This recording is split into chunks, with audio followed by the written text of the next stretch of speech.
Bonjour et bienvenue au podcast Éternellement jeune. Je suis votre animatrice Sarah Catry. Aujourd'hui, on reçoit une invitée qui s'appelle Marie-Ève Lapierre. Avant de commencer, laissez-moi vous l'introduire. Naturopathe spécialisée en séances énergétiques et professeure de méditation et yoga depuis maintenant 12 ans, Marie-Ève est dotée d'une sensibilité de perception et d'une grande intuition. Elle est passionnée par les approches holistiques et l'ouverture de conscience. Pour elle, l'évolution, l'harmonie et le bien-être sont une priorité. En douceur et par différentes approches énergétiques, elle amène les gens à prendre conscience de leurs valeurs pour qu'ils puissent reprendre le pouvoir de leur destinée. J'adore ça, Marie-Ève, c'est super beau. J'ai super hâte d'en apprendre plus. Alors, bienvenue et merci beaucoup d'accepter de participer au podcast. Bonjour Sarah. Alors, pour commencer, Marie-Ève, est-ce que tu pourrais nous expliquer comment tu as commencé dans ce domaine-là? Ça fait combien de temps? Je sais que ça fait 12 ans que tu es dans ce domaine-là, mais ça fait combien de temps que tu as ta pratique comme tu l'as aujourd'hui? Puis comment ta carrière a évolué là-dedans? Super. Écoute, ça va me faire plaisir. Mais la première chose, je vais faire une petite mise à jour. Dans le fond, quand tu m'as introduit, comme la plupart des gens, tu m'as nommé naturopathe. Donc, la première chose, je suis naturothérapeute. Donc, dans le fond, je ne sais pas si tu connais la différence, mais il y a vraiment, vraiment beaucoup de gens qui se trompent à ces deux niveaux-là. Donc, au niveau de la naturopathie, en fait, les gens vont beaucoup aller avec l'alimentation, avec les suppléments, comment vraiment travailler à partir du corps, tout ça. Au niveau de la naturothérapie, en fait, c'est qu'on va aller chercher une accréditation par vraiment un ensemble de domaines. Donc, autant dans la nutrition, autant dans l'anatomie, autant dans l'aspect énergétique aussi, autant dans la relation d'aide. Donc, moi, c'est vraiment une évolution puis un passage, en fait, pour arriver où est-ce que j'en suis arrivée. Donc, moi, tout a commencé par des études en gestion des ressources humaines. Donc, j'étais en entreprise, donc comme conseillère, comme directrice. Et puis, quand j'ai fait mon choix de carrière, en fait, je pense que c'était pile poil sur ce que j'avais envie de faire, aider les gens, tout ça. Par contre, arrivée en entreprise, j'ai déchanté assez rapidement, à savoir que c'était quand même plus politique, bureaucratique, tout ça. Et puis, à partir de là, on voulait avoir un enfant, mais ça ne se passait pas exactement comme on voulait. Donc, j'ai compris qu'à partir de ce moment-là, il fallait que j'occupe mon esprit parce que ça devenait vraiment, pour les femmes qui ont vécu certaines choses dans ce domaine-là, j'ai commencé à occuper mon esprit avec vraiment des choses que j'aimais. Donc, formation comme professeur de yoga, formation antenne de l'échelle, donc plusieurs autres formations dans le domaine énergétique pour vraiment m'occuper de moi, en fait, au départ. C'était pas dans un but précis. Et puis, au travail, les choses se sont placées pour que je puisse réduire d'une journée. Puis, j'ai finalement décidé d'ouvrir mon bureau ici en personne à Saint-Lazare. Et puis, j'ai commencé à une journée par semaine, une soirée. Et puis, depuis ce jour, bien évidemment, on a eu notre petite fille qui a maintenant 9 ans. Mais par contre, ça l'a vraiment poursuivi. Puis, j'en ai fait d'un domaine à temps plein, en fait. Donc, ça s'est fait pas mal doucement, mais ça s'est créé magiquement. Oh wow, c'est une belle histoire. Puis souvent, les gens commencent justement on commence dans ces domaines-là pour nous-mêmes, puis après ça, on se découvre une passion, puis c'est là qu'on veut aider les gens avec les différentes approches. Puis justement, c'est ça, sur ton site web, je regardais, il semble y avoir beaucoup d'approches que tu utilises. Donc, je voulais savoir, est-ce que tu peux nous parler de certaines de tes approches celles que tu utilises le plus, puis à qui ça s'adresse? Super. Bien, en fait, c'est ça. Il y a plusieurs secteurs. Mon principal secteur, vraiment, c'est l'approche énergétique, les sciences énergétiques. J'ai aussi, comme on disait, tout ce qui est alimentation. Donc, ça, honnêtement, les gens vont venir, mais c'est vraiment complémentaire à ce que je fais. Donc, on peut ajouter, mais c'est vraiment une base qu'on utilise en sciences énergétiques s'il y a des choses à ajuster. Et puis, il y a tout l'aspect de la méditation et du yoga également. Donc, pour commencer avec les séances énergétiques, moi, dans les différentes approches que j'utilise, comme je t'ai expliqué un peu plus tôt, c'est l'approche Marie-Ève Lapierre. Donc, j'ai suivi énormément de formations. Dans ce domaine-là, je sais que les gens qui s'y connaissent, on sait qu'il y a une panoplie de formations qui sont offertes. Donc, moi, j'ai débuté avec l'antenne de l'Échelle. Donc, c'est un outil de perception énergétique qui possède vraiment plusieurs taux. Donc, dans le corps, dans l'énergie, on peut aller chercher vraiment tout ce qui existe. Donc, on peut aller voir si certains organes, si certaines portions énergétiques sont bloquées. Et à partir de l'antenne, on fait du déblocage et de l'harmonisation. Donc, on va remettre le bon taux vibratoire à ce qu'on veut travailler, que ce soit une pathologie, que ce soit une douleur, que ce soit quelque chose de plus énergétique. Donc, ça, c'est l'antenne de l'Échelle avec laquelle j'ai commencé. Et par la suite, je suis vraiment allée chercher des formations qui sont beaucoup plus par rapport à l'imposition des mains. Donc, il y a l'approche aussi Access Consciousness. Ça a été très, très populaire au Québec dans les dernières années. Moi, ça fait vraiment plusieurs années que j'avais suivi mes premières formations, mais cette approche-là se veut, moi, je le dis comme ça, c'est au goût du jour, en fait. Donc, c'est une approche qui est simple, efficace, rapide, qui va vraiment permettre à la personne d'ouvrir davantage sa conscience, d'être plus présente à elle et puis de libérer en douceur, en mouvement, les blocages qui se trouvent à l'intérieur de nous et qui nous empêchent d'accéder à des niveaux de conscience et de bien-être qui sont un petit peu plus élevés que ce qu'on a l'habitude de vivre, en fait. Donc, ça s'adresse à toutes sortes de problématiques, si on veut. Là, c'est très, très large à ce niveau-là, mais c'est très doux, c'est dans le mouvement. Et puis également, je suis allée chercher dans les 2 dernières années, juste avant la pandémie, en fait, une formation en massage des 5 continents. Donc, c'est une séance qui se veut vraiment sous forme de massage, mais qui est vraiment une séance énergétique qui va aller vraiment libérer tout ce qui est toxine, tout ce qui est blocage encore énergétique et qui va permettre de remonter le taux vibratoire et aussi de remonter la force immunitaire à l'intérieur de nous. Donc, c'est à l'aide d'huile essentielle, c'est vraiment au toucher. Ça, c'est une séance vraiment particulière. On fait vraiment que ça. Donc, la personne prend rendez-vous uniquement pour ce type de massage-là.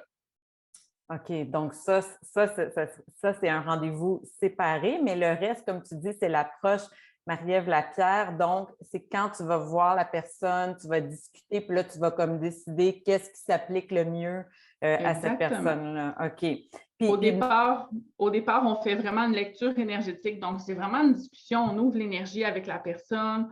Je vais aller percevoir. Donc, quand je parlais de l'antenne, de mon antenne qui est maintenant intérieure à moi, donc j'ai vraiment, comme tu le disais dans la biographie, une grande capacité de perception pour aller voir ce qui bloque dans la personne ou ce que la personne vit ou quoi, qu'est-ce qu'elle a besoin d'harmoniser. Donc, au départ, c'est une discussion.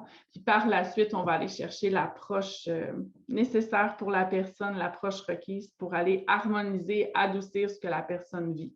OK. Puis je sais que tu vois, tu sais, on en parlait tantôt, ta clientèle est très diverse, mais qui sont les gens que t'aident le plus? Puis quels sont les enjeux que tu vois? Est-ce que c'est plus des enjeux émotifs ou est-ce que c'est plus des troubles physiques? Qu'est-ce que tu vois le plus? Puis qu'est-ce que tu sens que tu aides le plus? Donc, on en parlait aussi un peu plus tôt. Donc, oui, ma clientèle est très, très large, mais principalement, ce que je reçois beaucoup, c'est des demandes de femmes, en fait. C'est sûr que tout ce qui est énergétique, sans vouloir juger qui que ce soit, mais souvent, les femmes vont être plus appelées au départ dans ces domaines-là. Donc, je ne dis pas que les hommes ne sont pas ouverts, mais ma clientèle est majoritairement femme. Et puis, ça peut être, en fait, c'est ça. Puis les femmes, souvent, vont apporter leur mari, leurs amis, leurs enfants. Donc, c'est là que ma clientèle s'élargit, mais ça part souvent de la femme, en fait. Et puis, pour ce qui est des rencontres, je dirais qu'à 70 %, c'est beaucoup l'aspect émotif, l'aspect aussi de la santé mentale. On le sait, là, ça va vraiment dépendre aussi de ce qui se vit planétairement aussi. C'est individuel aussi, mais l'énergie planétaire, l'énergie de ce qui se passe actuellement dans la vie, ça influence beaucoup, beaucoup l'énergie des gens. Donc, on va aller vraiment travailler beaucoup l'aspect émotif, l'aspect énergétique. Et puis, à 30 % les gens viennent pour les douleurs physiques. Donc, ça aussi, ça peut être une autre option. Donc, ça dépend de ce que la personne passe, soit l'aspect émotif, l'aspect physique, ou ça peut être simplement juste avoir envie de continuer à évoluer dans le domaine du bien-être, de la conscience. Il y a des gens qui veulent simplement prendre soin d'eux aussi comme ça. Ah oui, mais c'est ça, on le voit de plus en plus, tu sais, depuis la pandémie, tout ça, les gens veulent aussi prendre soin de leur santé, ils veulent prévenir. On n'a pas besoin d'avoir des troubles ou des enjeux pour vouloir prendre soin de soi. Donc, puis j'imagine que ça doit être aussi apaisant, relaxant. On a tous besoin de ça dans notre société d'aujourd'hui. Donc, j'imagine que. Puis, est-ce que entre le massage des 5 continents ou l'approche Marie-Ève Lapierre, est-ce qu'il y en a un ou l'autre qui va plus aux troubles émotifs, santé mentale, puis l'autre plus physique, ou est-ce que les deux... Les deux sont vraiment, vraiment complémentaires. Ce que j'avais envie, puis ce que la pandémie, en fait, a apporté, ben, peut-être qu'il y en a qui l'ont vécu différemment, mais le fait d'avoir été à certains moments très isolé, l'aspect du contact humain. Donc, j'avais vraiment envie d'ajouter dans ma pratique un toucher, en fait. Ce que les gens ont beaucoup manqué, on le sait, c'est d'avoir été en contact entre eux. Donc, d'arriver puis de toucher la personne d'une façon différente d'un massage. Les gens en ce moment, c'est vraiment beaucoup ce qu'ils ont besoin. Donc, d'être apaisés, d'avoir besoin de relaxer, d'être touchés aussi pour vraiment aller libérer des choses. Donc, c'est vraiment l'approche qui est complètement différente. Une approche qui est plus, je dirais, il va y avoir une imposition des mains, mais ça ne sera pas un toucher comme en massage. Par contre, c'est deux choses qui sont comme complémentaires pour moi. On peut arriver au même résultat, en fait. C'est juste des approches qui sont un peu différentes. Mais il n'y en a pas une des deux, je dirais, qui est plus relaxante. C'est sûr que le massage, moi, j'ai toujours un coup de cœur aussi pour ça. Et puis, pour l'aspect énergétique, bien, ça va vraiment chercher des choses. Parfois, il faut simplement parler aussi à la personne. C'est des prises de conscience. On est rendu là dans l'énergie. Donc, les gens ils sont quand même au courant de ce qu'ils vivent intérieurement. Des fois, ils ont de la difficulté à mettre des mots. Donc, des fois, c'est simplement par certains messages ou passages qu'on fait remonter une prise de conscience, puis c'est là que les choses se débloquent et puis qu'on peut retrouver le mouvement. OK, OK.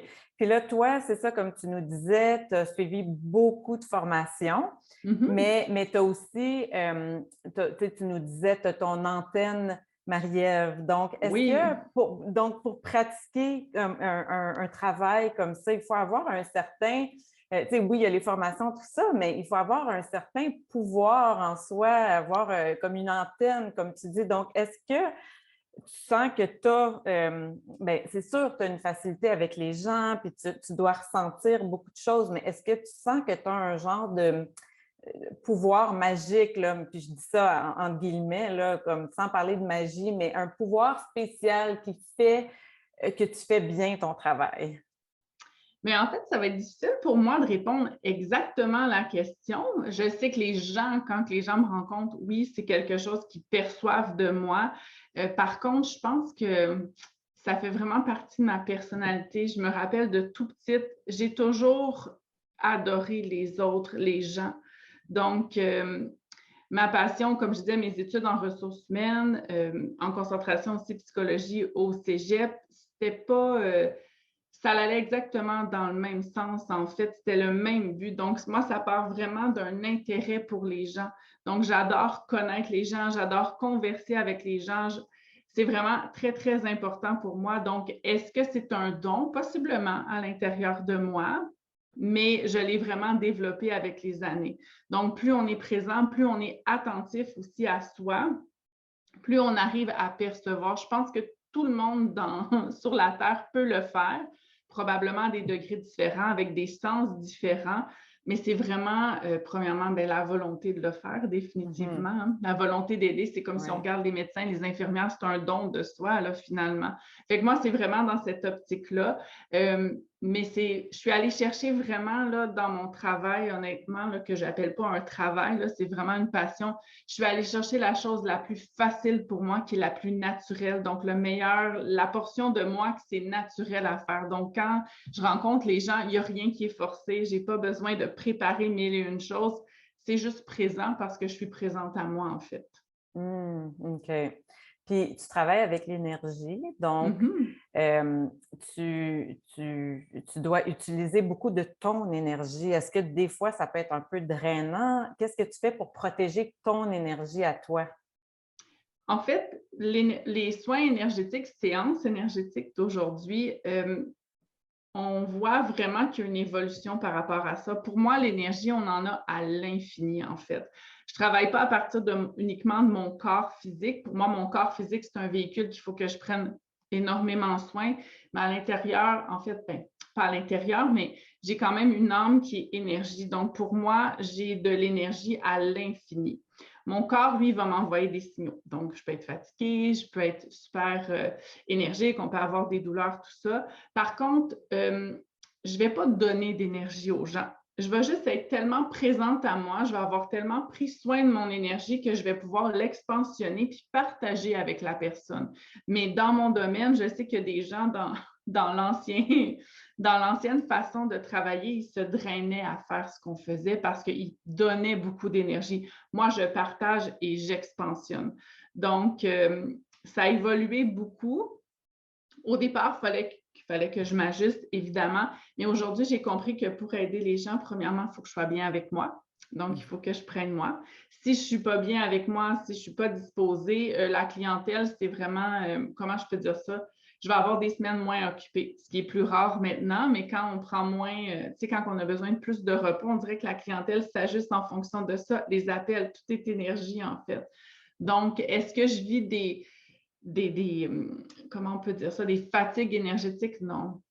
OK. Donc, pas avec les clients, plutôt ça me nourrit en fait. Et puis, il faut savoir que la personne qui vient libérer quelque chose ou qui vit quelque chose, ça ne m'appartient pas. Donc, si je prends ce qui lui appartient, c'est sûr que je ne l'aiderai pas à régler son problème. Donc, moi, je lui donne tous les outils, toute l'énergie possible pour qu'elle puisse prendre conscience, se libérer. En fait, ce n'est pas moi qui la libère, je fais juste partager beaucoup d'énergie pour qu'elle puisse le faire elle-même. Mhm. Mais ça prend, j'imagine que ça, tu sais, avec toute ton expérience, t'en es arrivé à ça, mais j'imagine que ça doit, tu sais, au début, quand tu fais face à des situations comme ça doit être plus difficile peut-être de pas justement s'accaparer les problèmes d'une autre personne, parce que surtout si tu es une personne empathique, tout ça, mais j'imagine qu'avec le temps, avec l'expérience, justement, tu as su comment faire la séparation des choses. Mais il n'y a pas de séparation parce qu'en fait, si la personne vit une douleur, une Oui. émotion, moi, avec mon antenne, je peux la percevoir. Donc, il y a une Mhm. différence pour moi entre percevoir l'émotion et peut-être dans les débuts la ressentir. Donc, c'est sûrement arrivé à plusieurs personnes, peut-être même à toi. Tu vas quelque part, il y a soit une tristesse qui monte ou une colère, puis là, on fait, mon Dieu, qu'est-ce qui se passe?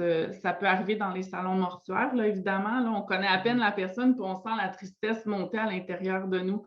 Mais c'est avec les différents outils qu'on apprend à savoir est-ce que ça m'appartient ou est-ce que ça ne m'appartient pas. Donc, Mhm. c'est là, avec que tu parles de séparation. Pour moi, il n'y a pas de séparation, mais c'est vraiment de savoir est-ce que ça m'appartient. Ah non, ça, c'est à la personne, donc je n'ai pas besoin de la prendre sur moi. Mais oui, dans les débuts, je pense que tout le monde qui débute dans ce domaine-là, il y en a beaucoup aussi qui vont arrêter parce qu'ils deviennent très fatigués, puis ils ont de la Mhm. difficulté à savoir ce qui leur appartient, ce qui ne leur appartient pas. Mais dans le domaine, surtout actuellement, c'est à savoir est-ce que c'est mes énergies à moi ou je perçois tout ce qui se passe alentour. Et Mhm. puis, il y a quelque chose qui est vraiment intéressant, c'est que notre mental, en fait, il capte beaucoup d'énergie aussi. Donc, d'avoir un esprit un peu plus libre, tranquille, ça nous permet de vraiment avoir plus conscience de notre corps, de nos énergies, donc à savoir ce qui est à nous, ce qui n'est pas à nous. OK, Mais OK. Puis c'est un travail d'une vie, là, je le dis. ben, Là, c'est ça. Hmm. C'est ça, je pense que justement, tu as beaucoup d'expérience, puis tu sais, en as fait beaucoup, donc tu en arrives à ça, mais comme tu dis, c'est un travail, là. Mais quand les gens suivent des sessions avec toi, là, tu vas utiliser tes différents outils, tout ça. Est-ce que si la personne veut vraiment évoluer, est-ce qu'il y a des choses que cette personne-là doit faire entre les différentes sessions? Est-ce que tu vas comme les faire méditer? Ben, je sais que tu as parlé un peu de nutrition, fait que peut-être que tu vas toucher à ça aussi. Mais qu'est-ce que les gens doivent faire pour s'aider ou est-ce qu'ils peuvent simplement aller aux sessions avec Marie-Ève, puis quand ils sont en session, on travaille l'énergie, tout ça, puis en dehors des sessions, la vie normale continue? Mais ça va arriver, honnêtement, des gens qui arrivent avec un mental très, très surchargé, là, honnêtement, là, tu dois en connaître dans ton entourage, la tête n'arrête jamais, les gens ne dorment pas. Dans ces moments-là, quand on fait une libération du mental, en fait, ce que je suggère aux gens, ben, c'est justement d'en avoir moins dans leur programme. Donc, ça va arriver de prescrire juste de laisser être aussi, puis de ne pas chercher mille et une solutions. Donc, ça peut être une possibilité. Mais par contre, au niveau des gens qui peuvent avoir des douleurs physiques, des troubles émotifs, au niveau relationnel, il va y avoir des moments où il faut prendre action. Donc, on redonne l'énergie, mais il y a des moments dans la vie où il faut faire des choix. Donc, la personne va devoir conscientiser, regarder comment elle sent tout ça et possiblement faire des choix, définitivement. Donc, ce n'est pas parce qu'on vient voir Marie-Ève Lapierre que tout est réglé et puis c'est terminé après. Il y a souvent des gens qui ont ils cherchent la solution miracle. Oui, je crois au miracle, je pense qu'on peut arriver quelque part puis quelque chose débloque puis on n'en parle plus jamais. Oui, mais est-ce que c'est la seule possibilité? Non. Donc, parfois, il y a un parcours à faire des choix, ça pourrait être de changer d'emploi, se départir d'une relation, d'une amitié, tout ça. Vraiment méditer par rapport à notre mental. Donc, il y a plusieurs options que je peux donner. Ça peut même aussi d'y aller avec l'homéopathie définitivement, mais je ne pourrais pas dire concrètement à chaque fois c'est quoi exactement. C'est vraiment selon le besoin de la personne. Chaque séance est différente, chaque personne est différente, puis une personne revient une deuxième fois, puis ça peut être complètement différent. J'imagine que tu dois aussi prioriser les petits changements, en tant que gens qui travaillons avec des gens pour les aider à atteindre un bien-être. Moi, ce que je trouve, c'est que les petits changements font une plus grande différence que si on essaie là, de leur changer la vie. Puis des fois, c'est quand les gens essaient de trop en faire, ben là, il ne faut pas être tout ou rien, dans le fond, ce que j'essaie de dire, là.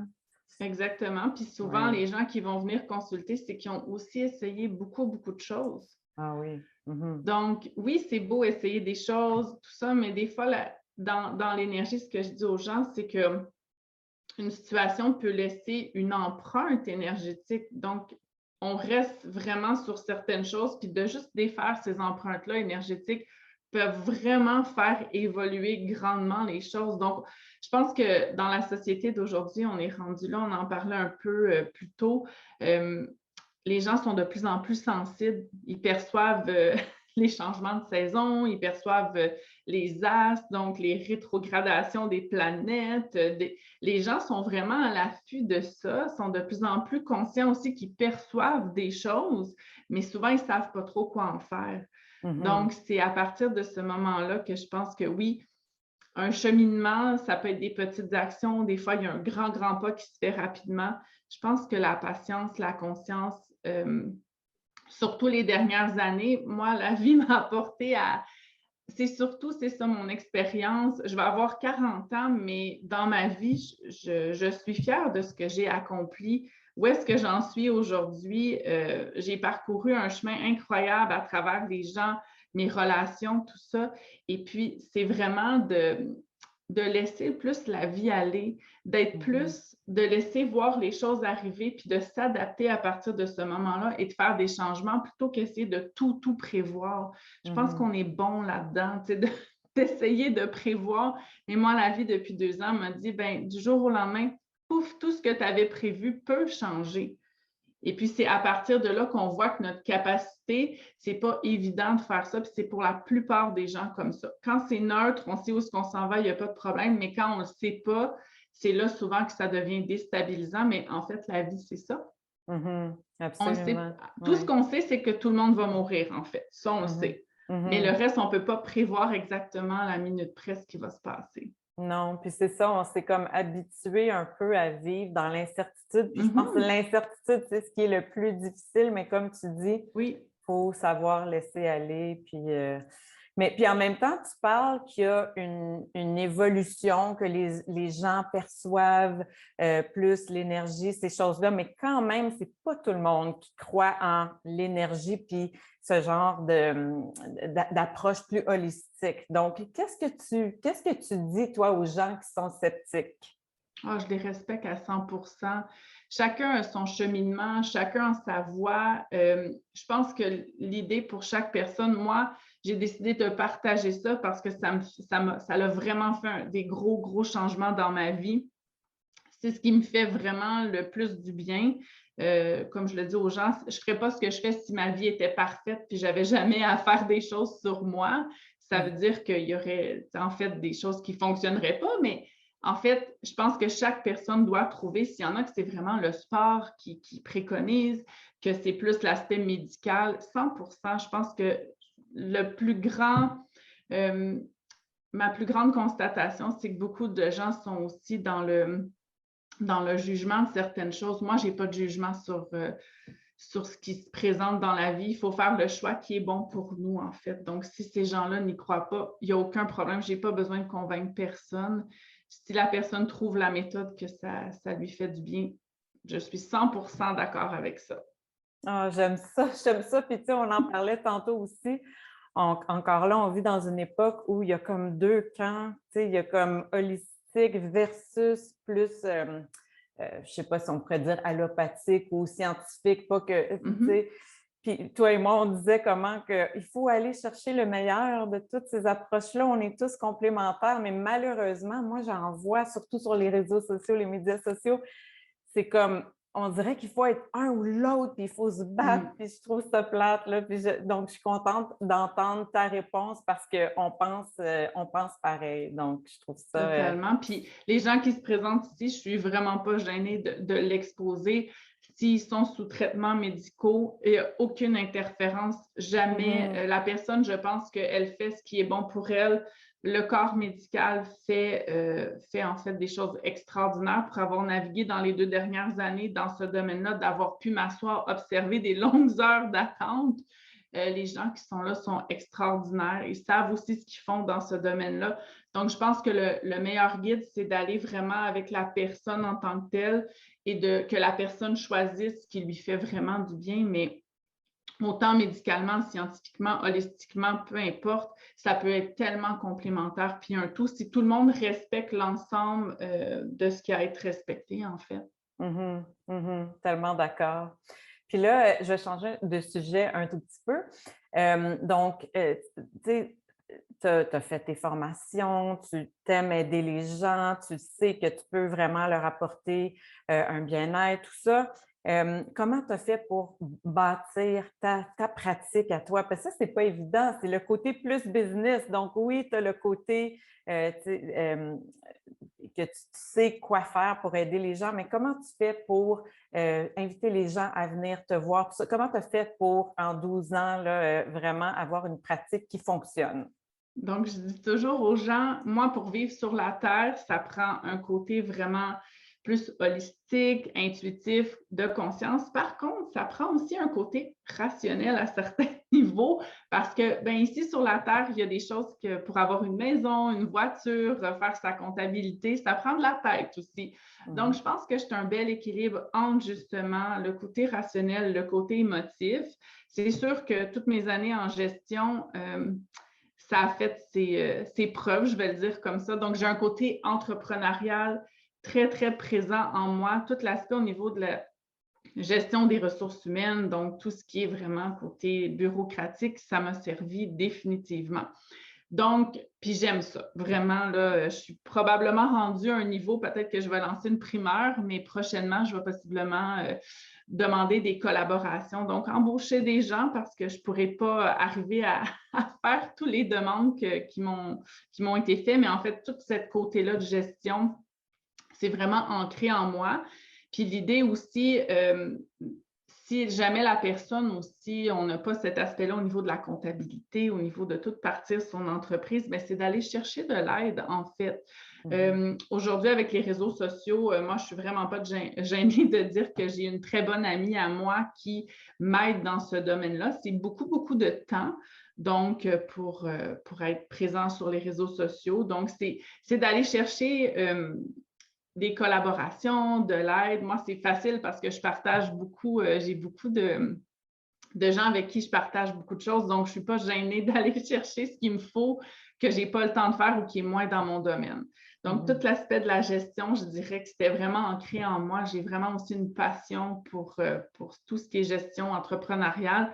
Donc, je suis allée chercher les deux côtés de moi qui sont, je pense, qui sont là, présents, puis que j'aime beaucoup, beaucoup, en fait, j'aime beaucoup, beaucoup faire.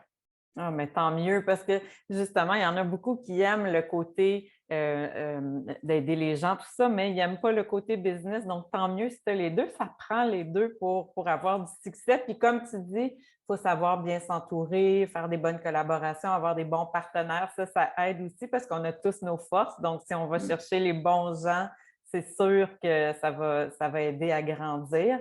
Donc, ce serait quoi ton plus grand défi dans ton travail ou… Dans mon travail à moi? Ton travail à toi, que ce soit du côté business ou du côté plus l'approche, là, c'est quoi ton plus grand défi? C'est une bonne… Bien, en fait, c'est de me respecter dans l'évolution. Moi, j'ai eu ma fille, donc maintenant elle a 9 ans, mais pour moi, c'est primordial d'être super présente avec elle. Donc, si je m'éloigne à certains moments parce qu'il y a trop de demandes de cette facette-là, c'est sûr que je sens que ça me déséquilibre. Donc, j'ai choisi pour ma business d'évoluer aussi avec elle. Donc, pour effectivement me respecter, parce que c'est facile dans ce domaine-là de prendre soin des gens, d'y aller comme ça et puis de se perdre là-dedans. Donc, moi, mon plus grand défi, en fait, c'est de toujours me ramener à savoir qu'est-ce que j'ai envie, qu'est-ce qui est requis. Puis une business aussi, il faut que ça soit flexible, que ça évolue avec qu'est-ce qui se présente. Qu'est-ce qui se présente. Donc, moi, je me dis toujours au goût du jour. Donc, il y a des prochaines choses qui vont s'ajouter à mes séances, tout ça. Comme je disais, mon plus grand défi, est-ce que je dis non à certaines demandes ou plutôt je cherche à poser les questions, à savoir qu'est-ce qui serait requis, possiblement de former des gens aussi pour des séances de yoga. C'est sûr que de se déplacer aussi pour aller offrir du yoga, de la méditation dans certains endroits et d'offrir des soins en séance ici, c'est quand même assez rock'n'roll. Donc, c'est là que je vais faire des choix. Donc, mon plus grand défi, c'est de rester à l'affût de ce qui est requis sans me perdre là-dedans puis de conserver mon équilibre à travers ça. Wow, c'est bien dit. OK, puis là, puisqu'on arrive proche de la fin, puis le podcast traite de la longévité, la santé à long terme, se sentir bien en tant que femme, tout ça.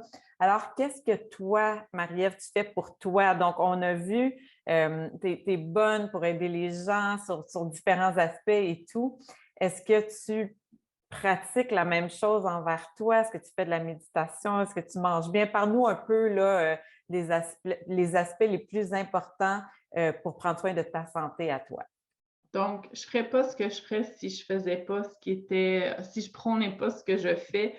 Donc, que ce soit sur l'aspect émotif, que ce soit sur l'aspect méditatif. En fait, la seule chose que je fais, c'est que je solidifie pas ces aspects-là dans ma vie. Donc, il y a des moments où dans la vie, quand c'est le temps d'être dans la légèreté, dans la joie, j'en profite. Quand c'est le temps de prendre soin de moi, bien, je prends soin de moi. Donc, oui, j'ai des gens, je m'entoure. Donc, moi aussi, je peux vivre certaines situations, que ce soit familiales, que ce soit des fois de se sentir plus submergée. Bien, je sais où frapper pour aller moi-même me dégager de certaines choses. Oui, on peut le faire soi-même. Par contre, moi, je ne le cache pas quand je sens que j'en ai besoin, j'ai les personnes ressources pour aller travailler énergétiquement aussi sur moi. Au niveau de la nutrition, moi, ce que je fais, en fait, c'est que j'adopte vraiment une nutrition plus consciente. Donc, ce que mon corps est requis. Il y a des moments dans la vie où on est plus axé sur certaines choses, d'autres moments où on se laisse plus aller. Donc, je suis dans le respect de ça. Puis, au niveau méditatif, oui, je médite. Par contre, comme je dis aux gens, je n'ai pas toujours 1 heure par jour ou 30 minutes. Donc, des fois, j'ai appris à adopter ma pratique en fonction d'un aspect méditatif, c'est un état. Donc, tellement que je l'ai pratiqué, j'essaie de ramener les gens à dire, ben, plus tu en fais, plus ça peut prendre 3 minutes, 1 minute à juste dire, ah oui, c'est vrai, je me ramène dans un état méditatif, peu importe je suis où, peu importe ce que je suis en train de faire. Donc, oui, j'utilise tous mes outils.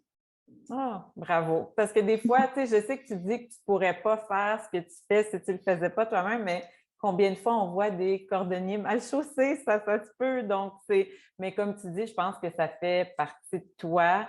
Tu sais, comme tu dis, la méditation, tu es capable de t'emmener dans un état méditatif parce que justement, c'est quelque chose que tu vis là, toujours dans ta vie de C'est tous les un jours. état. C'est un état, c'est ça. Les séances énergétiques, en fait, l'objectif, c'est de ramener la personne, le but ultime, c'est de ramener la personne tellement présente à elle qu'elle perçoit ses blocages. Puis quand on le fait souvent, c'est qu'on le sait tout de suite quand on est un peu déséquilibré, quand notre tête est trop pleine, quand on vit une surcharge émotive. Donc, ça devient, c'est un état, en fait. Il n'y a rien d'externe à moi. Tout se passe comme à l'intérieur. Fait des fois, c'est difficilement explicable avec des mots. Les gens disent, ah, t'es bonne pour mettre des mots sur ce que je vis. Oui, mais c'est plutôt un état à l'intérieur de nous qu'on va percevoir, puis on va être capable d'ajuster des fois en une fraction de seconde.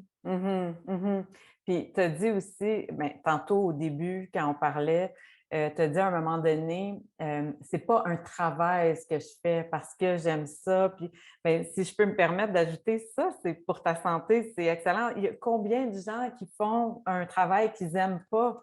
Tu sais, les gens qui, temps plein, 40 heures, 50 heures semaine, travaillent à quelque chose qui ne les fait pas vibrer. Donc, toi, juste le fait de faire quelque chose dans ta vie que tu aimes, que tu dis toi-même, c'est pas un travail, mais je pense que pour ta santé, c'est excellent. Puis pour la longévité, tu sais, oui, il Totalement. y a la nutrition, la méditation, tout ça, c'est super important. Moi, je travaille avec ça, mais je veux dire, aimer ce qu'on fait, c'est tellement important, là. Oui, tout à fait. Donc, je ne peux pas dire qu'un matin où je me lève, je dis, ah, je travaille aujourd'hui. Donc, ça va arriver des fois que, tout dépendamment, si j'ai un horaire qui est plus surchargé, je vais faire des clients à distance de soir. Pour moi, travailler jusqu'à 11 heures, quand dans la journée, exemple, j'avais autre chose, ça fait tellement du bien, ça fait tellement partie. En travaillant sur les gens, je travaille sur moi en même temps. Donc, c'est un cadeau moi-même que je me fais. C'est beau. Ben, Marie-Ève, merci beaucoup d'avoir partagé avec nous. Je trouve ça super intéressant. Si les gens veulent travailler avec toi ou voir ce que tu fais, est-ce que tu peux nous donner, il y a ton site web? C'est Oui, quoi il y a mon l'adresse? site, c'est le mevelapierre.com.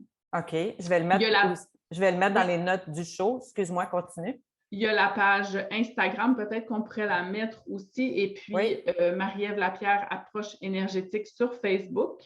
OK. Et puis, comme c'est une approche qui est différente, ce que moi j'offre aux gens, souvent ce que je propose, c'est que les premières personnes qui ont envie de prendre rendez-vous, souvent vont m'appeler ou vous m'envoyer un courriel. Donc, il y a des gens qui ont besoin d'être rassurés, de poser des questions. Ça aussi, ça fait partie de mon service, client. Je prends vraiment le temps d'expliquer aux gens. Même des fois, après, il y a certaines personnes qui vivent des choses. Entre les séances, il y a des choses qui se passent. Je vais répondre aux messages. Donc, je suis très, très accessible. Puis est-ce que tu offres des choses en ligne? Est-ce qu'il y a du virtuel ou est-ce que c'est Oui, en...